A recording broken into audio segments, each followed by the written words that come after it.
Welcome to the All Jammed Up podcast presented to you by Music Never Stopped. Today is Monday, December 29th, and today on the podcast we have Will Clark. Well, we're all jammed up and we're ready to blast. It's time for Clint and Chloe's Music Podcast.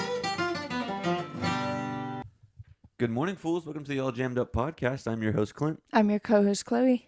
and we have Bronco from Cosmic Country on the podcast today. One more away. It was a very fun, one more from the Holy Quad, but very fun interview.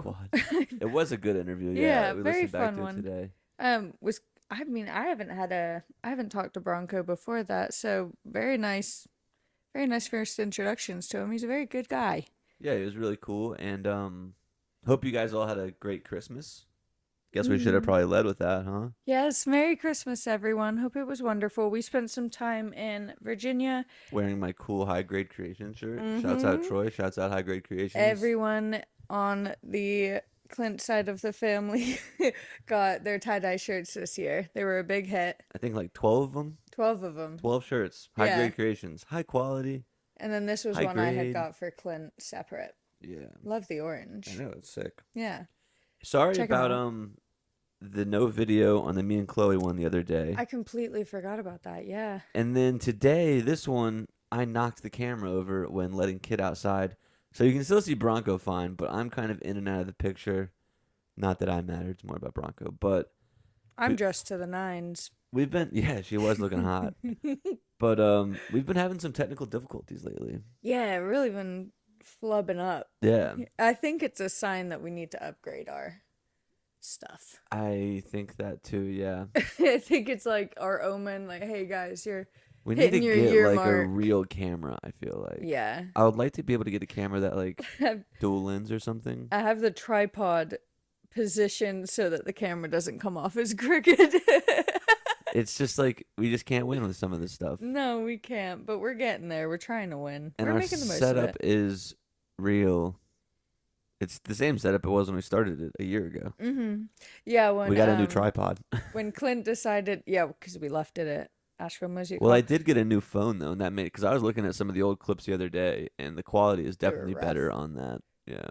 When Clint decided that this was what we were going to be doing, we went out to Guitar Center like the next day. We did a bit of Reddit research. Mm-hmm. We went out the next day and we No, I loaded think it was that up. day. Probably. I think it was that day. Yeah. Honestly, it probably was. I scratched myself too much.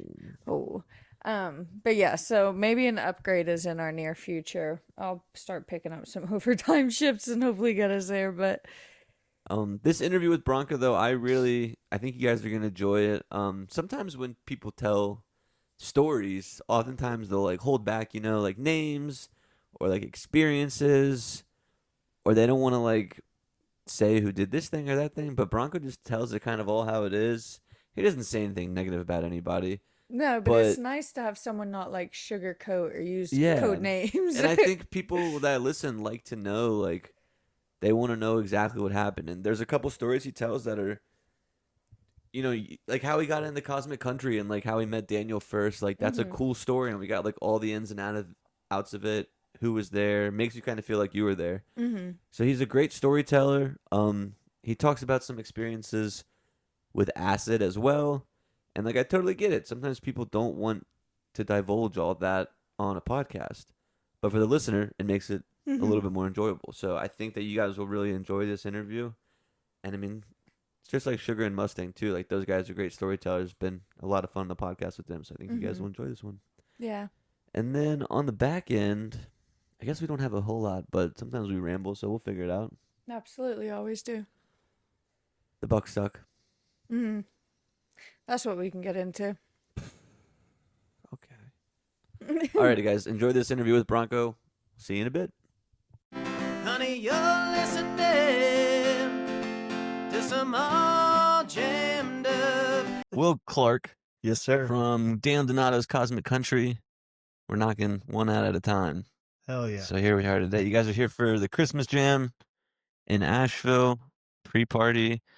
Just another list of the extensive things you guys have done this year. It's been a great year, man.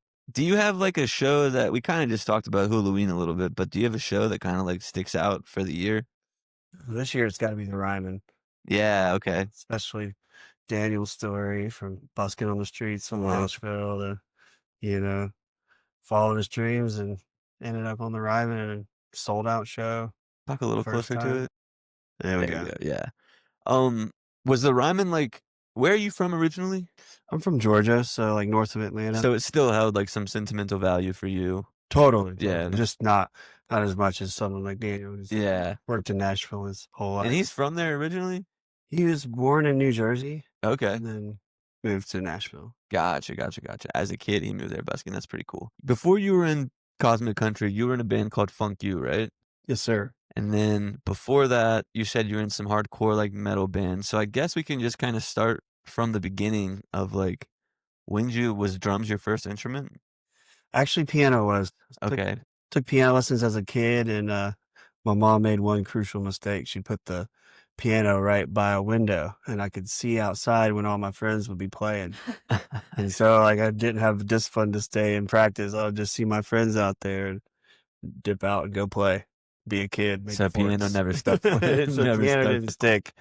That was like, late elementary school. Okay. And then middle school, my ex-brother-in-law bought me a drum kit. And, I kind of like messed around. I didn't really take it seriously till maybe like 8th grade. I got a Carter Beauford VHS. So Who's that? he's the Dave Matthews Band drummer. Okay. And I got a VHS of him and started just jamming along, and then formed a band out of people in my neighborhood. And so then that's when your parents really hate you in high school. When you're just, all right, I've got the basement, so the band's practicing here, and we all barely can play our instruments, so we're all figuring this out together. But yeah, just kept going. And in high school, I was in a Christian screamo band. We were Yeah, called so- Red Letter. What like got you into? Were you like super religious or just kind of like how you grew up? Yeah, so this was in like Flowery Branch, Georgia, like Okay. Lakeland, near like 45 minutes north of Atlanta. Mm-hmm. And they already had a band and like needed a drummer, and I was like, at the time I was kind of religious, mostly spiritual, Mm-hmm. but they were good dudes and it was fun, and I enjoyed it, and nothing wrong with little Jesus here and Yeah. there, So were you like in high school? Were you like into like Under Oath and August Burns Red, like that kind of stuff? Thrice, like. Okay. So in junior high school, I was playing drums in the play Little Shop of Horrors. So I had a class in high school where it's just my drums in a empty, brick stone classroom, and I was supposed to learn the music for the play. Mm-hmm. Well, I learned it like the first week or two, Yeah. and then I had the rest of the time. I was like, all right, let me throw on this Thrice record. Let me throw on this Under Oath record. You mean even like Green Day and Stained and Creed, everything. Yeah. I was just going through all the butt rock and Butt rock. Yeah, back then they butt rock-ish, and then moved into the screamo, heavier sounding stuff too. Mm-hmm. I feel like there's a lot of kind of religious screamo bands. There are. My older brother was in one. Why do you think that is? Or maybe it's just like what's good out of the religious music, so it's kind of what sticks out to people. Because I mean, like big church, there's that. It's almost like it's like different genres of Christian music. Like there's the pop rock, Mhm. that you hear like Reliant K. yeah, even like that's even more punkier, like pop punk. Okay. That stuff. So it's the same thing. It's like pop punk Christian, metal Christian, rock Christian, just pop Christian. So it's Mhm. like kind of goes through everything. And I mean, if you're singing about Jesus, I guess you could call it whatever Whatever you genre want. Christian. Yeah. So then this is high school doing the Christian rock, and then you go to college. Is that kind of where you like your music starts experimenting a little bit with like what you're doing? Well, at the end of high school, senior year, we had a chance to go on a 2-month tour to California. Mm-hmm. And at this point, our band was called Silas. And we were actually lucky enough. Our So was this the principal- same band? Because it Yeah, wasn't yeah. okay. Red Letter changed. Red to Letter Silas. changed your name to Silas. Okay. I don't know why. Marketing reasons. Can't remember now. Probably. And you know, we get an offer to do a 2-month tour to California, and this is 2005. Okay. So there's barely any GPS. We couldn't afford it. We had a huge MapQuest. atlas, and we had MapQuest. We Yeah. had gone through the entire 2 months and put in a binder printouts of MapQuest. So you could have. I already know where this I story mean, this going. is like back in the day where you're gonna miss a turn. Yeah. And you're like looking at your map quest and you're like, oh shit, where do we go? And you're like, we missed a turn 20 miles ago. exactly. This is back in the day when you would pull over and stop at a gas station, ask someone. You like bring in your big old atlas. We're like, hey man, we missed a turn. Yeah, We're not yeah. from here. You're like, oh yeah, you got to go back there.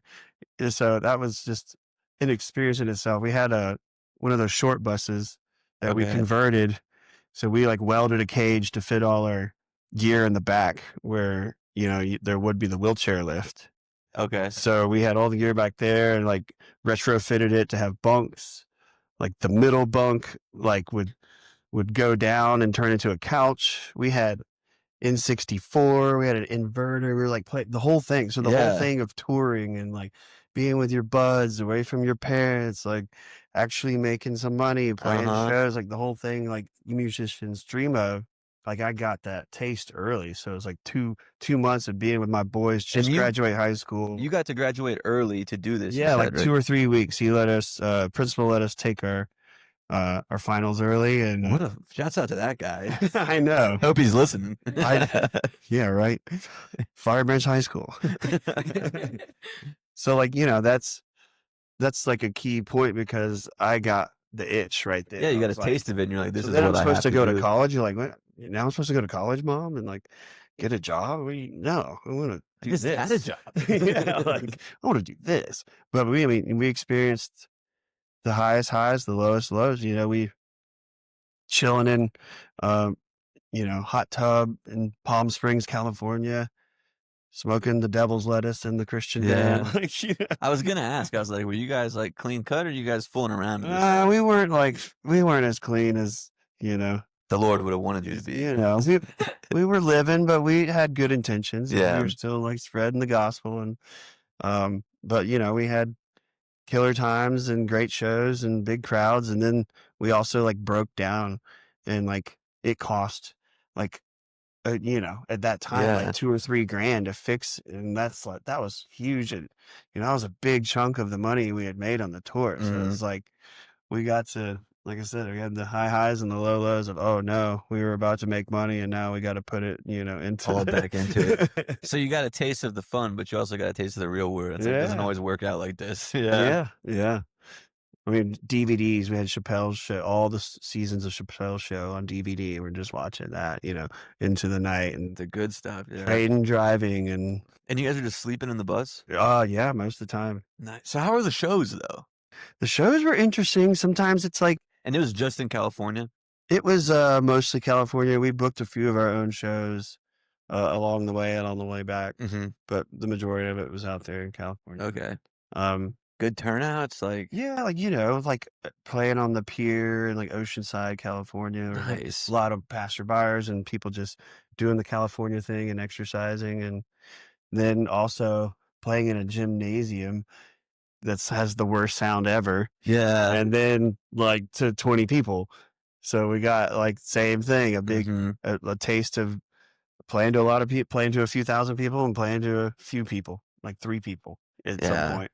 And like it's, you know, the scene kids, and they're like, it's just that whole too cool. Yeah. Super cool, super you know, into metal and into the dancing and the moshing and crowd surfing and angsty kids. You know, yeah. Gotta let it out for Jesus though. So and that makes it okay. If it's for Jesus, it makes it okay.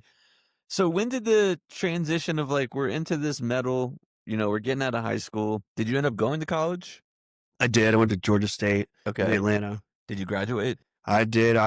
Georgia had this Hope Scholarship, and if you had a B average, all your tuition was paid for. Nice. So I kept a B average just because I knew I didn't want to have to pay for anything. Yeah. And I kept it the whole time and graduated in 4 years. And What was your major? business economics. Okay, so you don't use that. It's like a concentration in international entrepreneurship. So That was cool. did you have an idea like in college, like you're doing this business degree?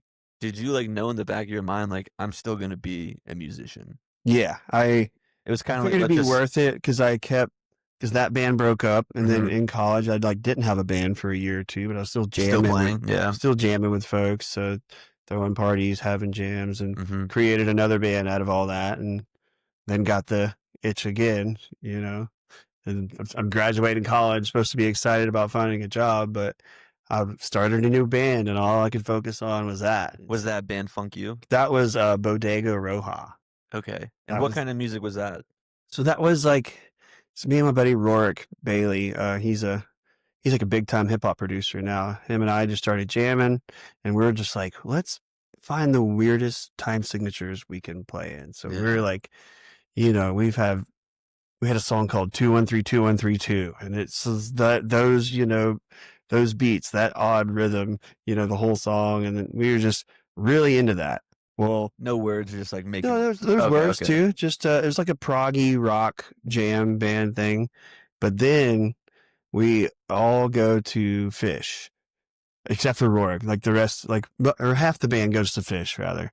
And So this is the turning point of everything. yeah, because I was still like in the, you know, that Christian part of my life where I was like, I'm just gonna do like natural things. So I was like smoking weed, and I would do like some mushrooms here and Mhm. there. And so I was like living that. And like I had gone to summer camp this year, music festival, Yeah. and I had tried to take acid, but I kept buying like bunk shit. It was Yeah. just like cardboard. Mhm. So I would eat it and like sit there and wait, and like nothing happened. Uh-huh. Shit. Well, going to Phish, my buddy had the real deal. And you had been exposed to that music already. Like you knew that you liked Phish. You knew that you No. No, okay. Really going in blind. I was into like the Mars Volta, you know, that, Mhm. and kind of like stuff like someone had just showed me Humphrey. Someone had listened to me play drums, and they're like, listen to this. This is like metal and jam together too. Like you would like that. And so I was like getting into Humphreys, and then people started talking about Phish, and I was like, they had tickets for me. You know, it was all, this whole trip was like laid out. So I was like, cool.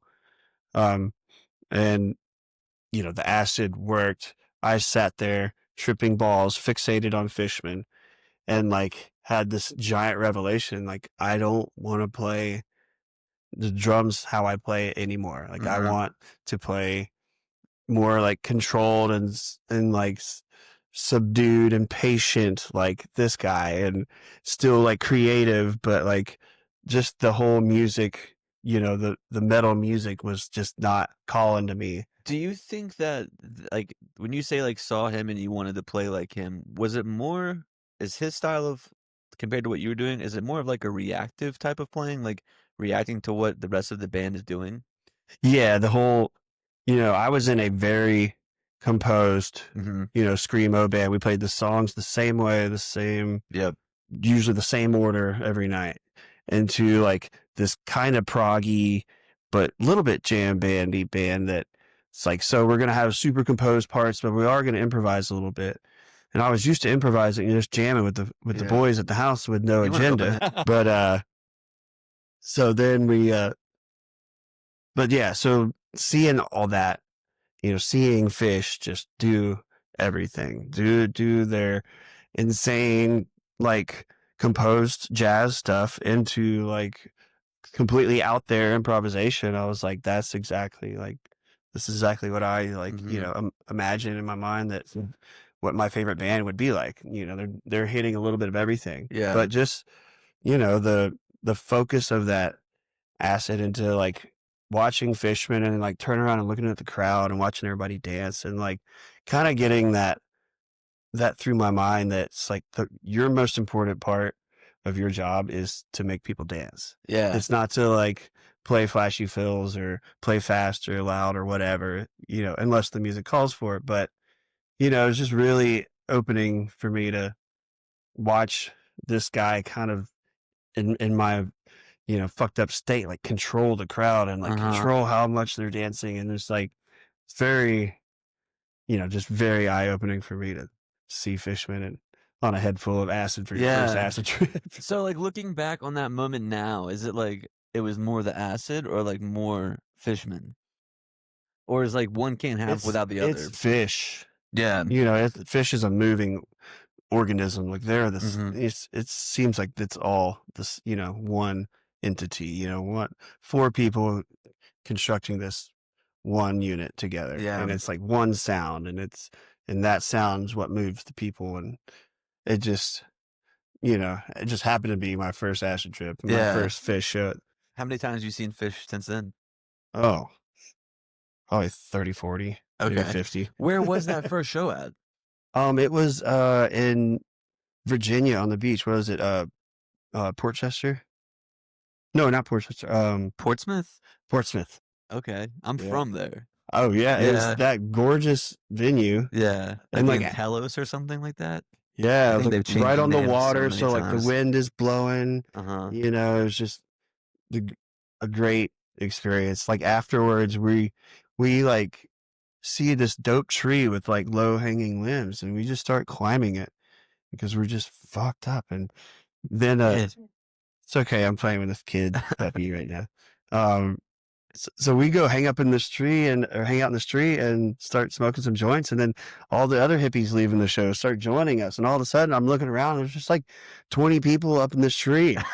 I'm like, this, you can't make this shit up. Like, Yeah. Just walking around, like went to a gas station, bought donuts, just everything is so fun. It's like almost like turns you into a kid a little bit. I definitely agree with that though on psychedelics. Like they do, like I feel like it's specifically with mushrooms. Like it brings you back to just like being a kid and like I think I've probably climbed like 7 trees in the past 5 years, and it's always been when I'm on mushrooms. And I'm like, I gotta get Which I would not recommend to anyone. I've also been through a shitload of injuries. So we were lucky. We climbed the tree. We climbed down. It was great. You alluded to some injuries like that kind of hindered your career as a musician. Like, can you kind of go through some of those with us? Yeah. My first one, I was working for Vitamin Water at the time, and I was driving down to St. Pete, hung out with a friend, and then we were going back to his place, and we were locked out of his place, and it was a pure like impatience, impulse that I had, and my dad was impatient. Like I just always dealt with that until really this night, and so I was into climbing back then, and I was like, I know that we left the kitchen window open so I can climb from this balcony to this window. And I did it, and I was like opening the window. And when I opened it, I slipped off. And I was like 2 stories up. And I was like falling backwards, and I grabbed this tree. Luckily, I was like all in this tree. And I fell, broke my right ankle. Of course, there's like grass, sidewalk, and bushes. Where do you think I fell? Sidewalk. On the fucking sidewalk. I might have been all right, on any of the other services, but and I had I was healing. I broke my talus bone, and it's like the hardest bone to get blood flow to.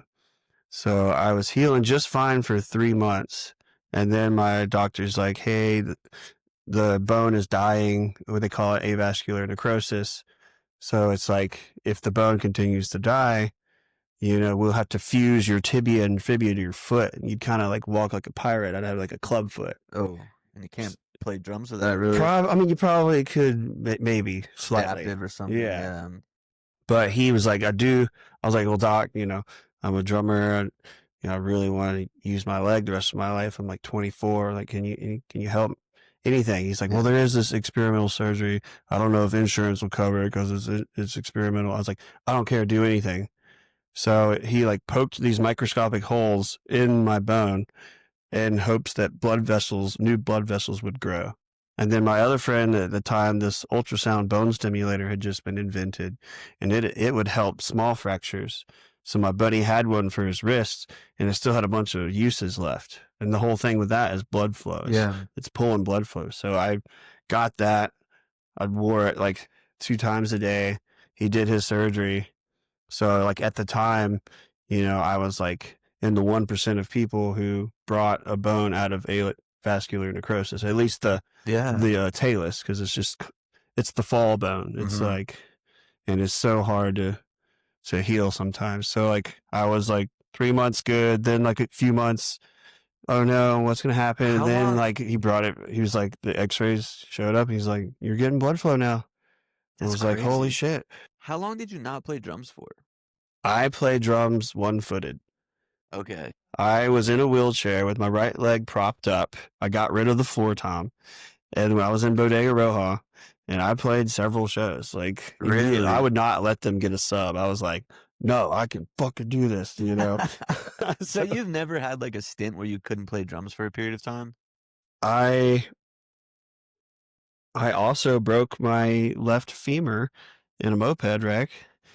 Damn, you were wilding out, man. That was, you know, another just, I was with Funk You and we were in Key West, Mhm. and this driver ran me off the road when I was in a moped, and I just kind of woke up being like, holy shit, what just happened? I just remember headlights coming at me and had to turn to get out of the way and hit a curb going like 40, and just can't really hop a curb in a moped. Yeah. So I just flipped over the bike and broke my collarbone, broke my leg, and that was right at the beginning of COVID. That was 2020. So I didn't Okay. play for a little bit, but it didn't matter because we didn't have shows. When you go from not playing for a little bit and then back to playing, is it like just getting like riding a bike, you kind of pick up right where you left off, or do you kind of have to like relearn some things and like get in a rhythm again? There's like, for the most part, it's riding a bike, but Okay. there are just a little nuances to your technique and, just some finger dexterity and just endurance and, quickness you can lose. But like for the most part, it's, Okay. and I would like sit in my bed with a little drum pad where I could just keep my hands warm, but not go play a full drum set, Yeah, let's get into the band Funk You. When did that band? Because so this is Funk You was after Phish. Yeah, so Phish, I guess to wrap that story up, Phish really made like the two of us that went to Phish and came back into this prog fusion like band. We were like, let's make it a jam band. Let's start improvising. Let's quit writing shit in like 7/8/5/7 again. Like we were just overcomplicating the music. Like that experience for us was like, let's like simplify and like, just make something people can dance to and like jam out to. And so that band went on for a couple years, and then we broke up. And that's when I met Evan from Funk You, and their drummer had just quit, so he asked me to come play. And I was about to start playing with the guy from Collective Soul, but it fell through. And so I had told Funk You no, and then I was like, then that fell through, that tour I was going to do with them. So then I hopped on with Funk You, and they were out of Augusta, Georgia, and this was minus the California tour and the Christian Screamo band. Like this was like we're all in our own cars touring the Southeast. We didn't have like a van or a trailer. Okay. Like I had a Honda Civic that I could squeeze my drums in somehow. I don't know how, but it worked. And I would take that Honda Civic all over the show. He was booking frat gigs, and then I started helping out because I was Atlanta, they were Augusta, Mhm. and him and I just, SCC schools. yeah, dude, Yeah. we've done all the frat sorority gigs together. Was there anyone in that band that like we might know now? Gavin Hamilton was the singer. He lived in Charleston for a while. Okay. He was jammed with, just a bunch of the Charleston cats, the Doom Yeah. Flamingo cats. Like he's jammed with, I think, Jeff Sipe, which is from Yep. Asheville. Some, but Funk You's still a band. They've got another drummer, and they're still playing. They're just all kind of like have other gigs and jobs too, so they can make it work. And that's kind of how we always made it work. I mean, Funk You grew from, a little using all of our cars to buying a van, like a $4,000 shitty van that was leaking from every part. Then we borrowed Evan's mom's trailer, and then then another van, a newer van, and then to an RV. We bought a trombonist, aunt and uncle's RV, and started touring in that. That was what they were doing. We were doing at the end.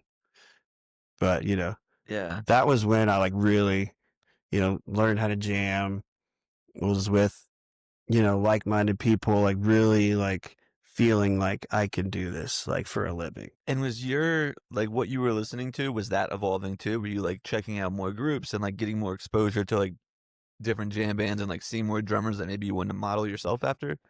Totally. I mean, I got really into Snarky Puppy like right before they blew up, Mhm.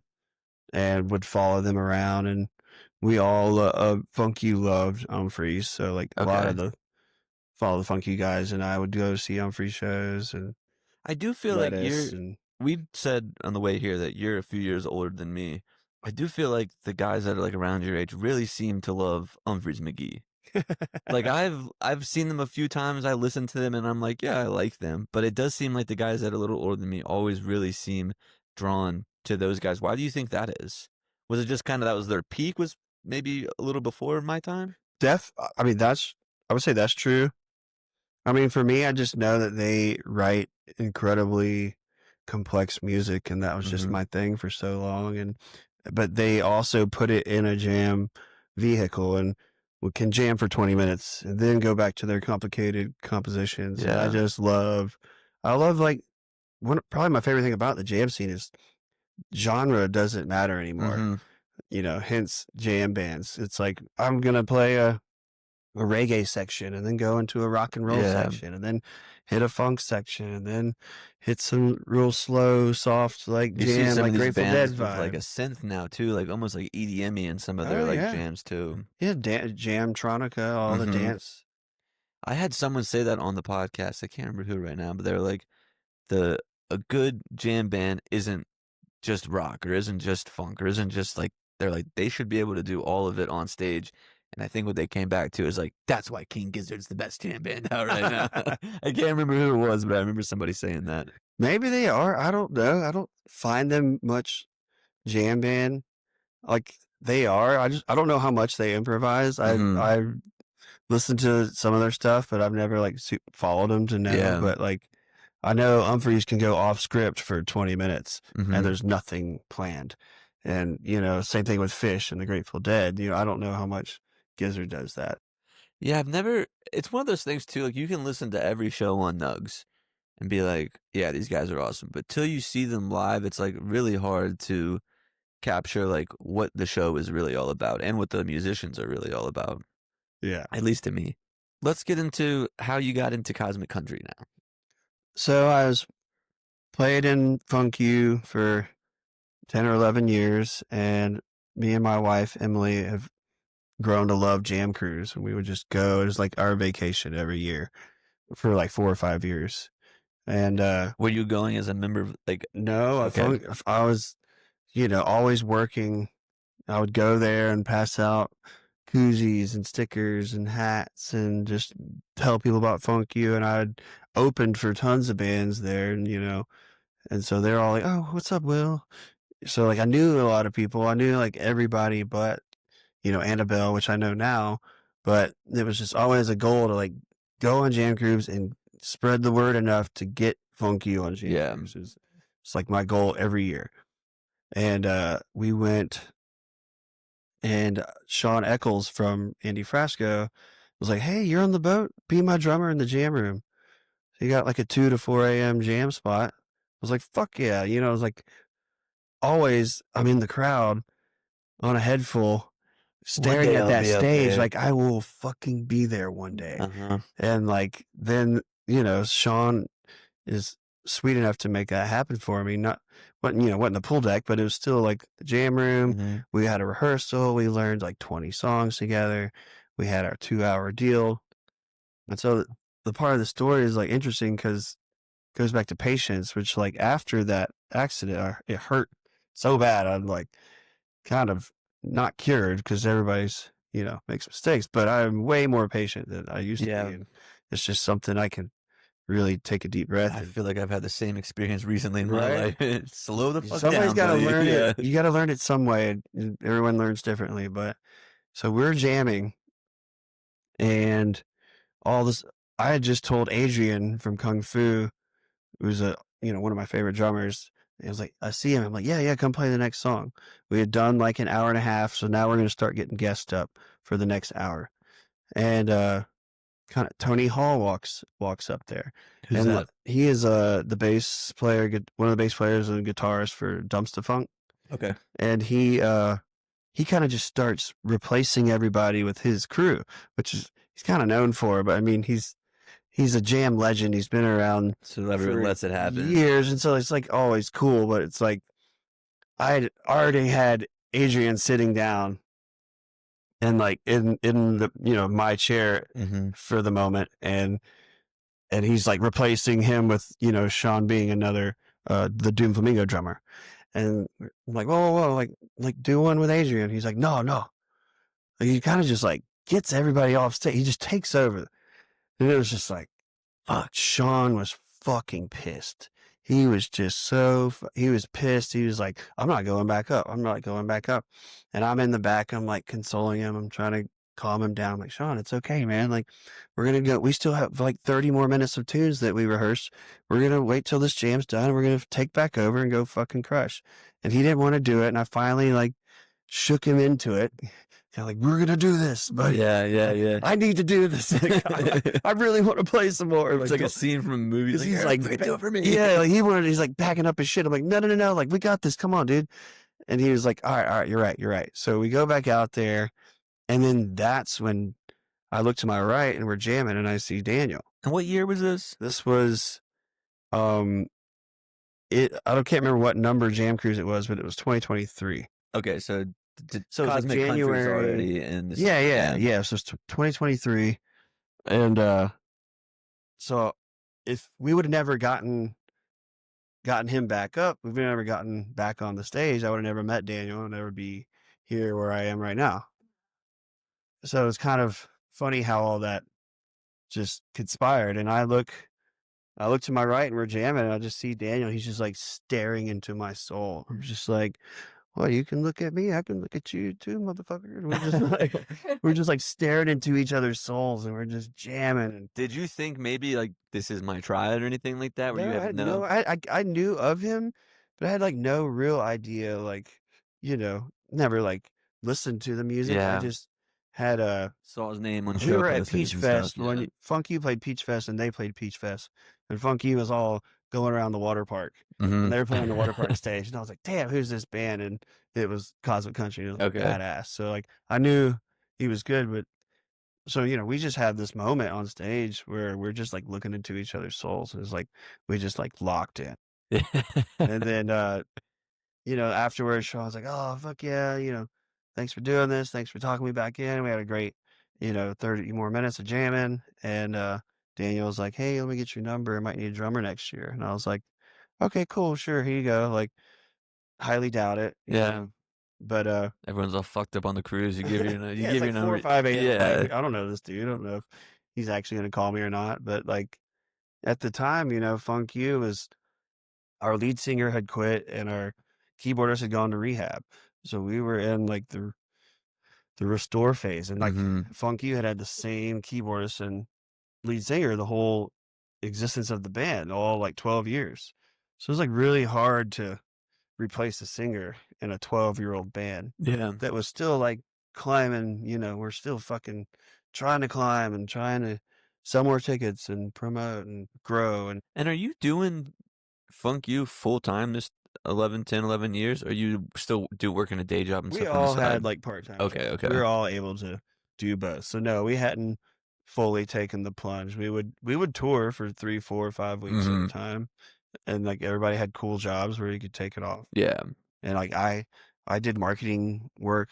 I was working for Vitamin Water and Skinny Pop and Spindrift and all these like little, and I could do a lot of that managerial Remotely. type of work from the Yeah. road. Okay. So it worked out.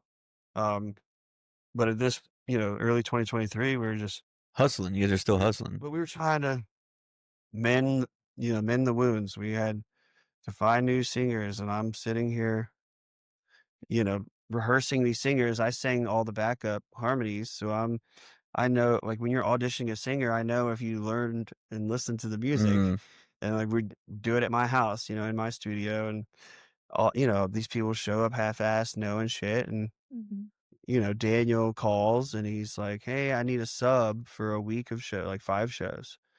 I was like, oh, his drummer had a kid and he's a sub. That's cool. And I was like, man, I'm dealing with this, these subs that come into Funk U and like suck. And he's Yeah. like, when I show up to sub, I'm going to fucking knock it out of the park. Mm-hmm. I'm gonna like learn the ins and outs. Like I want them to like have a seamless transition where they don't have to worry about the drummer. And so I did that and I charted everything out and I went in those 5 shows and crushed it. And they like, I'm just listening, like even on the bus, I'm still listening and practicing all the way up until showtime. Even after the show, they called me the homeworker. 'Cause I was just always doing my homework, Yeah. learning these songs. And I had no, I wanted to play well for them and to do my part, to do what I wished everyone was gonna do for me.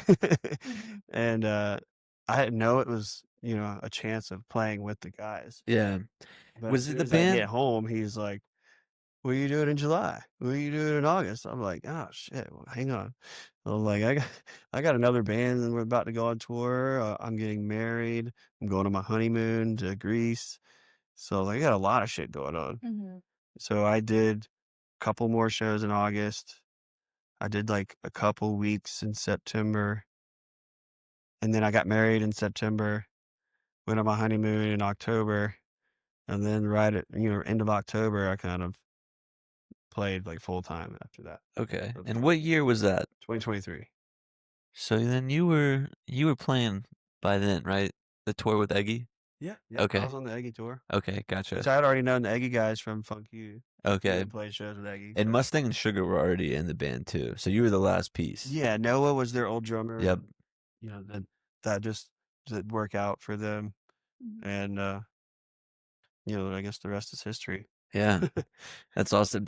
Did you when you joined Cosmic Country, like I think like a lot of people in this world would say that like Cosmic Country is like kind of the hottest band. Like, you got like Dogs in a Pile Aggie, like it's kind of in that circle, right? Did you think when you joined that band, like this is gonna have this kind of trajectory? I didn't quite know what I was getting myself into at first. I hadn't like followed Daniel on YouTube or anything. I didn't know, how long he had been doing Yeah. this or anything. I just knew that It was an it was opportunity. country music, but they they had like all these little hints of funky jams in their Mm-hmm. sets. And but like it would be like a short little taste. And so it was like when I joined and we would hit these jams and I'd be like, it'd sometimes be like a 1 minute or 30-second little funky section that was Yeah. just like a transition into another part, like Luck of the Draw and the Sugar Leg Rag, for example. And I Mm-hmm. was like, we can take this funk part and just jam it, Yeah. So it was like I And had you been were given those suggestions? yeah, because I'm like a little bit older and I've been in a funk band for 10 years, so I was Yeah. like, this is a brilliant part of the song. Let's extend it. Let's jam it, so we really started connecting on improvisation together and maybe in a way that they hadn't quite been jamming before, just because Yeah. I spent so much of my life just sitting in rooms with guys with no itinerary and just creating on the Yeah. spot. And so, I think I brought a lot of that like open freeness in an improv session Mm. section to the guys, like we could stay here for a while, we could expand and you I'm don't sure have to do. solo. We can do, no solo jam and we can we could stay here, we can be patient, we can just rock this groove and make Mm. people dance. All my life lessons thrown into the music too. Yeah, man, it's so like inspiring to like hear that because like you think like I'm sure, like, being in a band for 10 or 11 years, working a marketing job, I don't did you really like that job, or is it kinda like, I just had Actually did. It was like field marketing. So it was okay. like giving out free samples to people, Yeah. which is like making people happy. So it's not like I got to super sell anything. I'm not a Yeah. dude with a clipboard working for AT&T at the grocery store. You're like, I just want my fucking eggs and you want me to sign up for AT&T. Yeah. I didn't have to do that. I just set up a tent. Like I got to go to Bonnaroo for free. Like it was a great job for my personality. I love talking to Yeah. people. I'm always talking to people, meeting people, networking. So it was a perfect job for me. Okay. And to do that and like so manage a team to do all those events. I just booked the events and then go on the road and like money. Like I love, like I had a skinny pop job for a while, and it was just so fun to like work and have like super solid income, Mm-hmm. and then also go be on the road for 3 weeks with my boys. Yeah, it's just cool to see like these culmination of events of like things that you're doing. You don't know what you're really doing them for yet until it happens, and then like you join Damned and Out, and it's like, hey, I have all these funk experience, and like we can do so much more than we're doing now, and like you guys do it now, and it's like I said, you guys are like one of the best bands out right now, and like it makes sense because I mean, look at the past year, like the events that you guys played. Totally. And like on stage wise, it's like those, I wouldn't rather be with anybody else on stage than Mm-hmm. those three dudes. Like Yeah. we know each other, we trust each other, you know, and it's become so effortless. And I've heard the same thing from Mustang and Sugar, at least. Like I've had the same conversations with them. Like Sugar more so like off of the podcast, like we've talked about, and he was like, "Dude, once I get on the stage with those guys, like it's the best thing ever." Yeah. So Like I didn't know what I was missing. You know, yeah, I'm forever thankful to Daniel for like, and I've asked him before, I was like, what did you see in me like on Jam Cruise? Like what happened that night? come on, tell me. No, I'm just like curious, like what you know, now knowing what I know about the Hmm. guy, I'm like, you could have really asked any dope studio or dope studio drummer or any drummer in Nashville to be in your band, and you picked the dude from Atlanta that was in a funk band. Like, what's up? And Yeah, he was like, and that I told you that awkward jam was happening before, which he didn't know the drama we were yeah, dealing with yeah, yeah. I didn't backstage. think about that. He was just like out in the crowd, and then he like ended up coming back to step on stage. But he was like, the first time he told me, he goes, "Well, that room was dead, and then when you hopped behind the kit, everyone started dancing." You know, It's like the bringing best back compliment you can get. another Yeah, thing that I've learned. Like my job is to make people dance, not to necessarily to be flashy or whatever. And then I also heard him. Um, the drummer from Leftover Salmon was asking Daniel in Vegas recently, why he picked me or whatever. And he told him, he's like, because he didn't hit a crash for like 10 minutes. So I always thought that was funny. It's like, you know, a lot of people just be like, yeah, and it gets so washy, you know, it's like, you don't have to hit just because they're there, you ain't gonna hit. yeah. All right, so we're getting, what do we got? Like 10, 15 minutes? I saw you just check your phone. Yeah. Okay. So I want to go through 3 questions that I found real quick that are kind of independent of the story that you've told, but in the story I'm assuming. Um your Jamiroquai band. Oh. I want to hear about that with the whole Napoleon Dynamite thing. Like what got you to be doing that? And it's pretty recent too, right? It was probably like 2016. Oh, okay. I like this guy, Brett Pretz. He's the tour manager for Pigeons now. He put together like a few members from like the the Atlanta jam bands at the time. So it was like Mhm. Voodoo Visionary. He got the guitarist from He Nieces. He got the lead singer. Um, Potch and also Voodoo was the bass player Trent. And then me, I was drummer from Funk You. And then like the horn section from Funk You tagged along, and then the Jose, percussionist who's sat in with Cosmic Country a few times now, and he just kind of put this together. And we were called the Floaties, and we started doing just random covers. We'd go play at aisle 5 or the 5 spot and just play a 200, 300 Yeah. cap room and sell like a couple hundred tickets because it was a cool like super group thing. And then we were like, I mean, I had been into Jamiroquai for a little bit. I was like, let's do Jamiroquai. And because the lead singer, Jake Keeble from He Nieces, is just incredible. And you have to be incredible to sing Jamiroquai.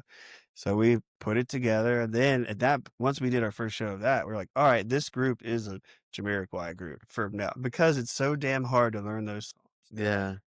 3 chorus this time, 2 verse that time, 3 verse the next time, 2 choruses. It's just like their numbers and structure of their shit is insane.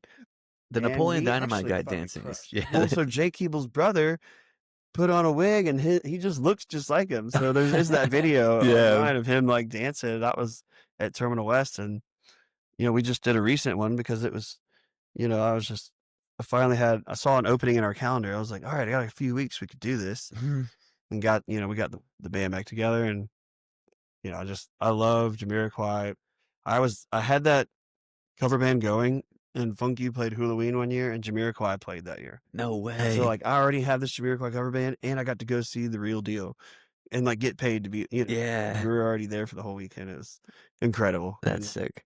Jamiroquai is just still to this day one of my favorite bands. I love to hear that too, because like, you know, like Phish, Grateful Dead, I get so many of like, it was this moment, this happened. And it's like, I fucking love Jamiroquai, dude. And like Look I into the had future. and I had a Mustang and Sugar come open the show in August.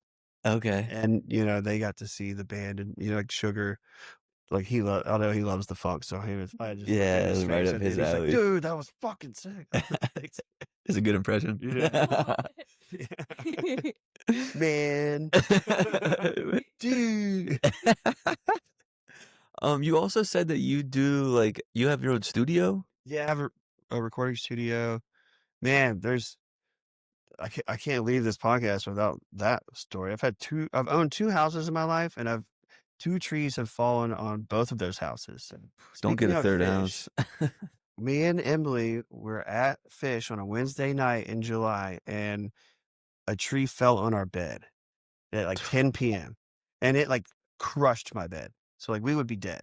Yeah. And so Fish saved your life. I met Trey in Canada when Cosmic Country did the show in Canada, and I told him about that. And I was like, I've always wanted to say thank you because you saved my life, Trey. And he's like, wow. And I was like, speaking of, 3 weeks ago, I had another tree fall in my new house. He's like, wait, what?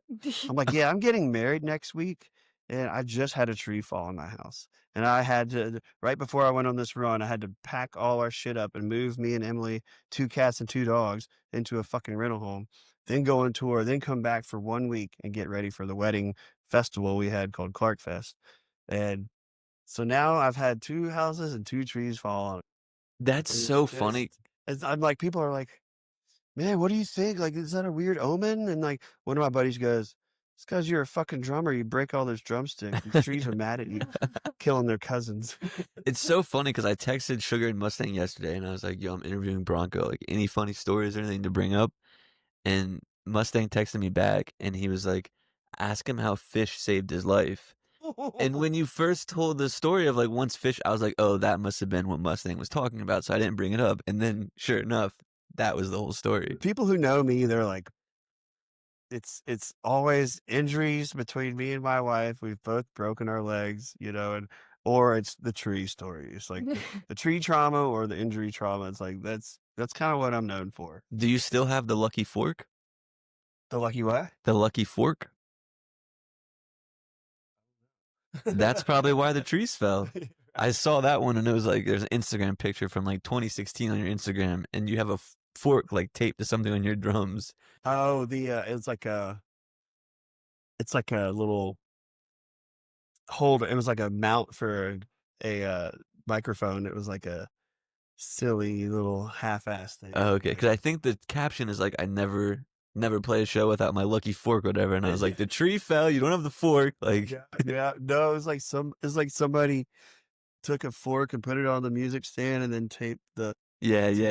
mic to it, and then I was just like making a joke about it. That's why I was like, fork.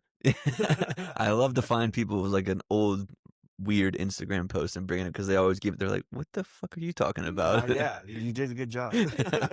Alrighty, last question before we get out of here. You guys played Bonnaroo this year, just the one day, but you were playing right before ICP, and there's a bunch of juggalos on the rail during your set, right? How unique, weird, strange, like what was that experience like for you Great guys? question, because I had it Thank you. mission in my mind. I had this one girl, she's like sitting there with her arms crossed and like mad. And just like I won I'm just ICP. like, I am gonna fucking make you dance. The same, same shit. Yeah. So I'm like staring at her. I think we played an hour, it wasn't very long. But like it had been like 40, 45 minutes. I'm like, fuck, I still haven't made this chick dance. And then we played a Dance in the Desert. She finally, Let's go. the last 10 minutes of our set. And like, that song gets intense. people So going. She was like finally like, all right, I get it. That's awesome. Well, man, this has been a blast. We got solid 50 minutes in. That's pretty good. Oh yeah, man. Thank you so Before much we for wrap having up, me. is there anything that you want to plug? Anything coming up?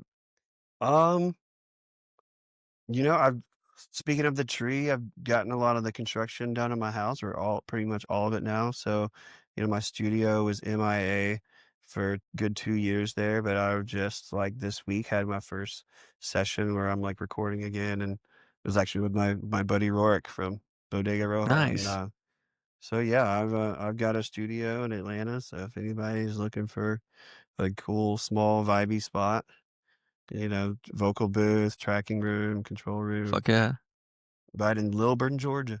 Alrighty. Well, Bronco, thanks so much for coming on, man. All right, man. Thank you. You just got jammed. And we are back with Kid this time. He's decided to come in from the outdoors.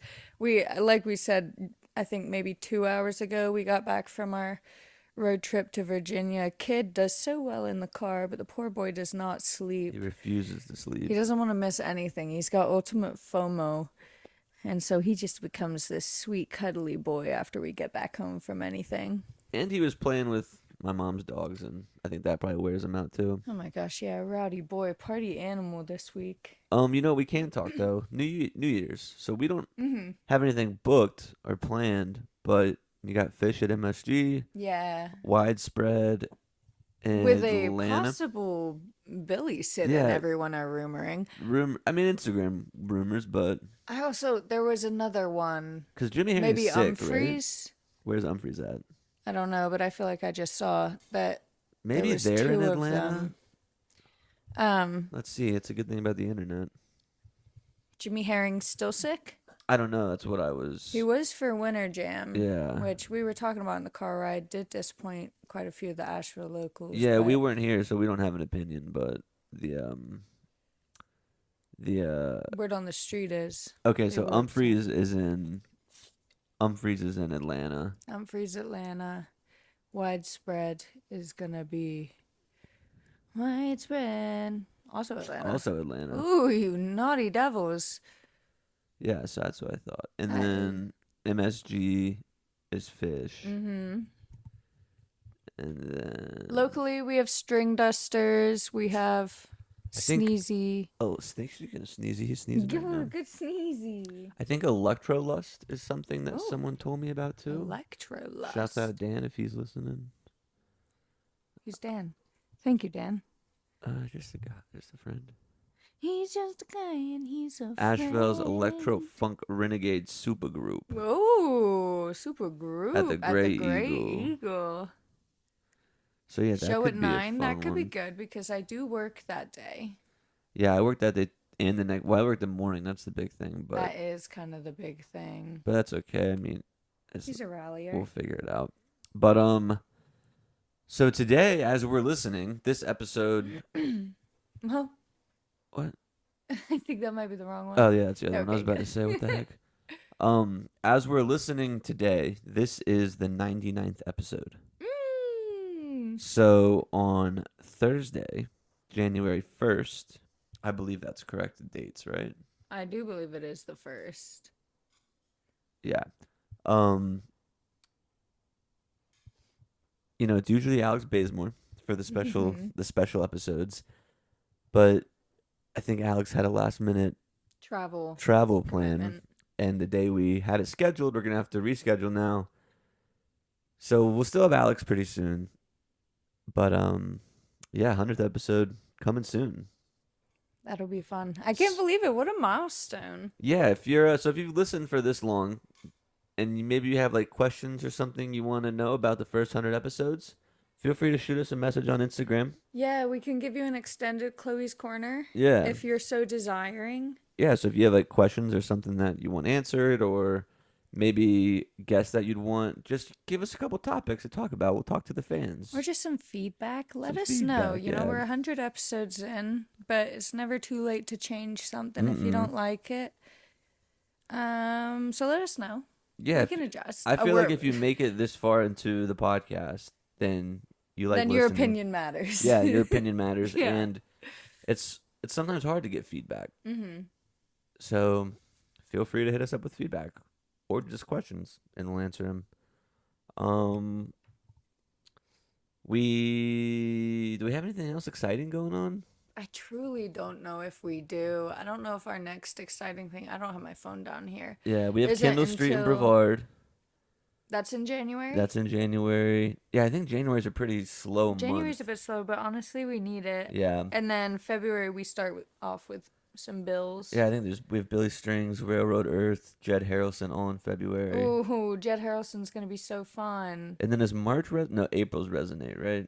April is Resonate Mhm. because we do that big week for your Oh, birthday. yep. We're yep. gonna have Goose. We'll have Billy in Savannah. And then Resonate. There's something in March. Oh, Mental Awakening. Mental Awakening. 2 Nights of Dogs too in Music Hall. Ooh, leading up to Mental Awakening. Yeah, so January might be kind of a slow month, But we'll pick. but then right we'll just back get up. right into it. But a slow month is nothing wrong. Chloe and I are gonna try to be healthy in January. Oh yeah, we have plans. Yeah, we're gonna try to do the whole 30 shit. We'll see. The Christmas treats got the best of me this year. I did only had booze one night, which is pretty good considering the holidays. Yeah, I mean like desserts though. Oh, the desserts got me. The desserts get me. I'm a dessert It's not goblin. just that they got me, they get me all the time. Dessert goblin. I also think we're going to take a little bit of a tea break, or at least pick the days you do it. I probably didn't try. I'll try, but we'll see. You know, last time I tried, I got 3 days in and I gave up. It wasn't the last time. I went for 2 weeks after this because I realized it was a problem. But I went 3 days without smoking weed and I came home and smoked. And Clint and Sam came home later on in the day and I was like, yeah, I just couldn't make it. It was all I was thinking about.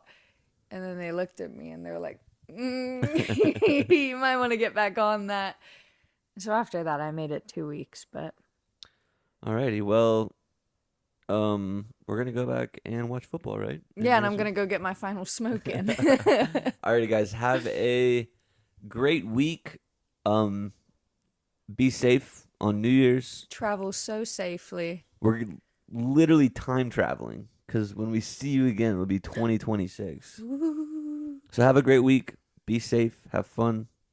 We'll see you again on Thursday. And remember, wherever you are right now is exactly where you're supposed to be. Well, all jammed up, hey, that's where it's going down. Best damn pot in this old Asheville town. More than enough old stories to go around. And I'm all jammed up right now. Yes, I'm all jammed up right now.